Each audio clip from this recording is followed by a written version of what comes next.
Salut et bienvenue dans Libère ton Moxie, le podcast créatif où on dégomme le syndrome de l'imposture, un épisode à la fois. Je suis Amélie, stratégiste de marque et coach pour freelance créative et créatif. Le Moxie, c'est cette petite étincelle d'audace, de courage, de détermination et d'originalité qu'on a tous et toutes en nous. Alors si toi aussi tu veux vivre de ta passion et te construire un business rentable, kiffant et qui fasse le bien autour de toi, t'es au bon endroit. Let's go libérer nos Moxies ensemble.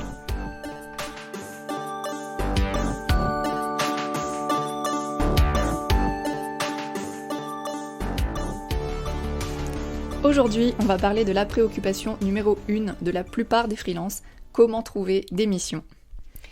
Quand je préparais la sortie du podcast, j'avais partagé un questionnaire d'intérêt et d'habitude à mon audience sur Instagram, et à la question « Qu'est-ce qui te préoccupe le plus dans ta vie de freelance ?», 80% des gens avaient répondu « Trouver des clients-clientes ».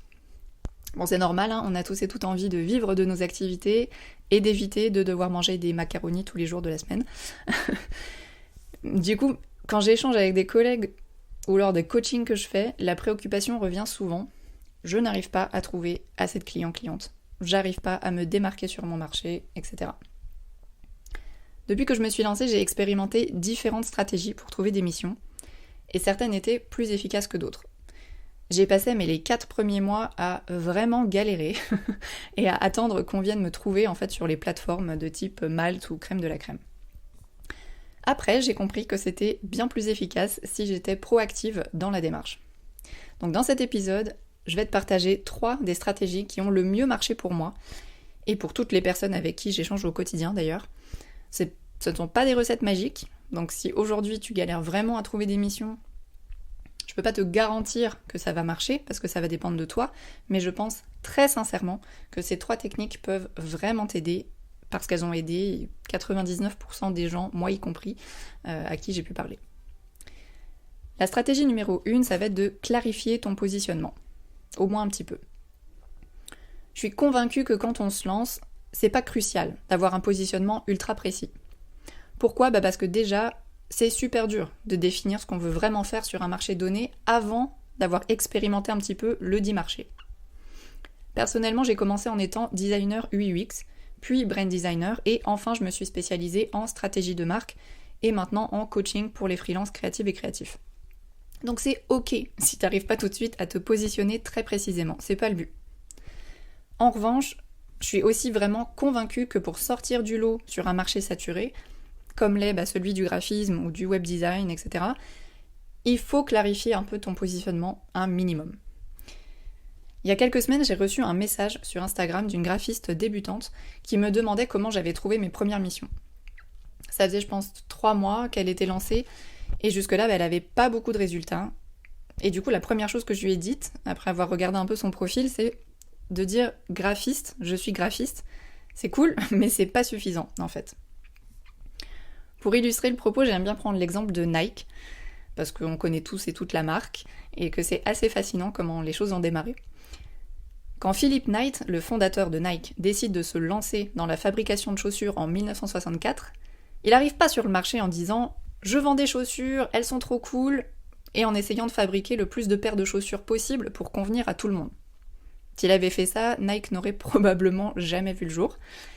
Non, il est arrivé sur le marché, le mec, en disant « je suis un passionné d'athlétisme et de sport » et je vais m'évertuer à fabriquer la meilleure chaussure d'athlétisme qu'on ait jamais connue. Il a précisé son positionnement de façon à cibler un tout petit marché. Vraiment, c'était le marché de l'athlétisme aux États-Unis, pas ailleurs. Tout petit marché dont il connaissait les problèmes et qu'il adorait. Résultat, les athlètes ont kiffé cette nouvelle chaussure faite spécialement pour elles. En graphisme, comme en web design ou en illustration, c'est la même chose. Une des façons de te démarquer le plus vite, c'est de choisir un segment de marché et de créer des choses pour ces personnes. Alors quand on est créatif ou créatif, on a en plus l'avantage d'avoir un style qui nous est propre, une patte graphique, mais cette patte graphique, souvent, tu l'as pas au début, tu l'as pas encore définie. Donc ce que tu fais, ça ressemble, sans offense, moi aussi ce que je faisais, ça ressemblait à 90% de ce que faisaient mes concurrents et concurrentes, et c'est normal. Mais du coup, si tu peux pas encore te démarquer par ta patte graphique, je te conseille vraiment d'aller trouver un segment de marché sur lequel tu vas pouvoir te démarquer et créer des choses pour ces personnes-là. Donc par exemple, ça peut être, je sais pas, sur le marché de l'alimentation. Donc il y a des graphistes qui ne travaillent qu'avec des industries, enfin des entreprises sur le marché de l'alimentation. Récemment, j'ai accompagné une cliente en stratégie de marque qui a décidé de se positionner sur le marché des métiers de la petite enfance. Et du coup, c'est beaucoup plus simple pour elle de savoir pour qui elle crée du contenu et des créations, et de se démarquer de ses collègues en fait. Donc morale de l'histoire, joue-la comme Nike. La stratégie numéro 2, ça va être de documenter ton processus et de permettre en fait à tes prospects de se projeter. C'est un peu ma préférée, parce qu'elle permet en fait de laisser libre cours à ta créativité, dans le sens où tu peux utiliser de la vidéo, de l'audio, des photos, enfin tu peux utiliser plein de choses pour mettre en valeur, si tu veux, tout ton univers et la façon dont tu travailles. C'est un réflexe à prendre, mais il s'agit en fait d'apprendre à documenter ton processus créatif. Donc de la phase A, on commence, à la phase B, produit fini. Petite anecdote pour illustrer le principe. Quand j'avais 10-11 ans, ma mère, elle adorait nous emmener pendant les vacances d'été sur les marchés d'artisans ou les foires estivales de vieux métiers, etc. Bon, moi je t'avoue, ça me passionnait à moitié, on va être honnête. J'avais aucun intérêt à déambuler dans la foule sous 40 degrés pour qu'on essaye de me vendre des bibelots en bois ou des bracelets gravés en cuir. Je pense qu'on est pas mal à avoir eu, tu sais, les petits bracelets en cuir avec ton nom gravé, etc. Ouais. Et bien une fois, par contre, on est allé à la verrerie de Meisenthal, dans les Vosges. Et je me souviendrai toujours de l'expérience. J'étais genre 10-11 ans, pré-ado, un peu blasée, tu vois, donc j'étais pas hyper chaude pour l'expérience, mais bon, j'ai suivi le truc. Et c'était une visite guidée, en fait, de la verrerie, et à la fin, on assistait à une démonstration des artisans. Et là, de voir une artisane de 1m50, fait que genre presque plus petite que moi à l'époque, souffler du verre liquide au bout d'une tige en métal de 2 mètres de long, ça m'a fascinée. Et à la fin, en fait, tu pouvais demander aux artisans et artisanes de te fabriquer un petit objet que tu allais ensuite acheter. Évidemment, c'est le but. Brillante technique de vente. Et du coup, je suis évidemment repartie avec, je crois que c'était un espèce de cygne, entre un cygne et un canard, vert bleu turquoise, un petit peu bancal et qui a fini par prendre la poussière sur mon étagère à côté des CD de Britney Spears. Mais voilà, morale de l'histoire, j'y suis allée, j'ai été fascinée, j'ai acheté.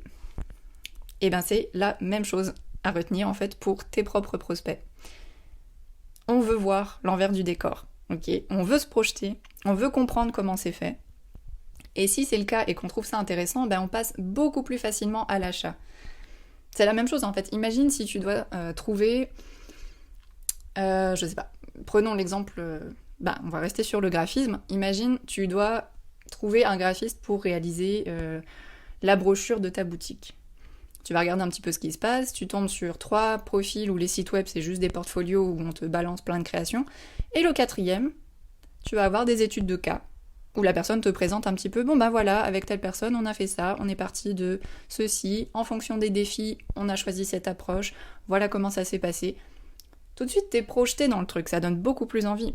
Donc à ton avis, sur les 4, forcément on va choisir la personne qui nous a expliqué comment ça fonctionne, à condition que son univers nous plaise aussi. Mais c'est beaucoup plus parlant en fait.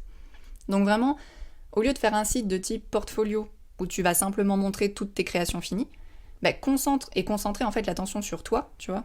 Sur des sites portfolio, c'est ça, c'est mes créations, comment moi je fonctionne, mon processus. Ok, mais tes prospects, ils ont envie que tu leur parles de leurs problèmes, de leurs besoins.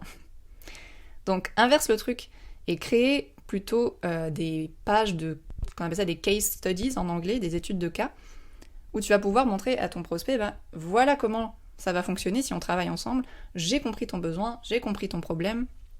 Voilà, documente chaque étape et mets l'attention sur les besoins et les envies de ton prospect. C'est un des freins à l'achat en fait les plus courants, c'est la peur que le produit ou le service ne soit pas de qualité. Ça, je pense qu'on l'a tous. C'est la peur de se faire arnaquer en fait. Donc en faisant ça, non seulement tu prouves ton expertise, mais en fait tu rassures aussi tes prospects. La 3e stratégie, ça va être le réseau, le sacro-saint réseau. Alors si tu te lances et que tu te dis « Ouais, mais moi j'en ai pas de réseau, je connais personne, je suis pas dans mon domaine », Bon, c'est ce que je me suis dit au début, mais laisse-moi te dire que c'est probablement faux, et que si c'est le cas, vraiment, il y a des solutions. Perso, je me suis formée seule, je connaissais quasiment personne dans le domaine, j'avais aucune idée de comment on faisait pour réseauter, même pour trouver des clients. La première chose que j'ai faite, c'est j'ai fait un site, un portfolio, et je suis allée me mettre sur Malte et Crème de la Crème, et j'ai attendu que ça se passe. Bon. Quand on me parlait de réseautage, moi j'imaginais, tu vois, des salons d'entreprise avec des gens en costume cravate et tout, enfin hyper intimidant, pas du tout mon domaine. En vérité, c'est beaucoup plus simple que ça et vraiment moins intimidant. Le premier conseil qu'on m'avait donné à l'époque, c'était une designer UX que j'adorais et voilà, qui a participé au déclic où je me suis dit ah ouais c'est possible de faire ça. Bref, je lui avais envoyé un email et pour avoir des conseils en fait, et une des premières choses qu'elle m'a dites c'est de faire une liste de toutes les personnes que je connaissais. Mes amis, mes anciens et anciennes collègues, ma famille, mon voisinage, les commerces de mon quartier, tu vois, avec qui j'étais en bons termes, tout. On réfléchit pas, vraiment on liste toutes les personnes qui nous viennent en tête et ensuite tu regardes un peu qui pourrait être intéressé. Pas nécessairement, on précise pas le truc, genre ah oui telle personne à telle boutique, elle pourrait vouloir un flyer. Non, on va pas dans la précision. Vraiment juste quelle personne, tu vois, par exemple, je sais pas, ta tante. Non, en fait, tu vois, j'allais dire ta tante qui est mère au foyer a peut-être pas besoin de tes services. Mais c'est faux, en fait, parce qu'elle peut très bien avoir des amis qui ont besoin, connaître des gens qui ont besoin, tu vois, voilà. Donc vraiment, moi je sais que sur 50 et quelques personnes, j'avais envoyé des emails à une quarantaine de personnes, simplement en leur disant, salut, comment tu vas ? Voici ce que je fais maintenant, si ça peut t'intéresser ou que tu connais quelqu'un que ça intéresserait, merci de penser à moi. C'est tout simple. On harcèle pas les gens, on envoie juste un petit email. Et en l'espace d'une semaine, alors que ça faisait 3 mois que j'étais sur Malte et que ça bougeait pas et que je me disais mais je vais jamais arriver à vivre de mon activité, en l'espace d'une semaine, j'avais 3 pistes de mission.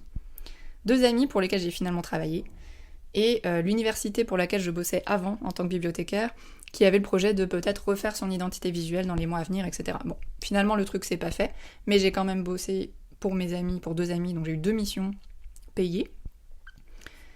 Et voilà, et ensuite ça s'est enchaîné, j'avais plus de projets à montrer, voilà, enfin la boule est effet boule de neige quoi.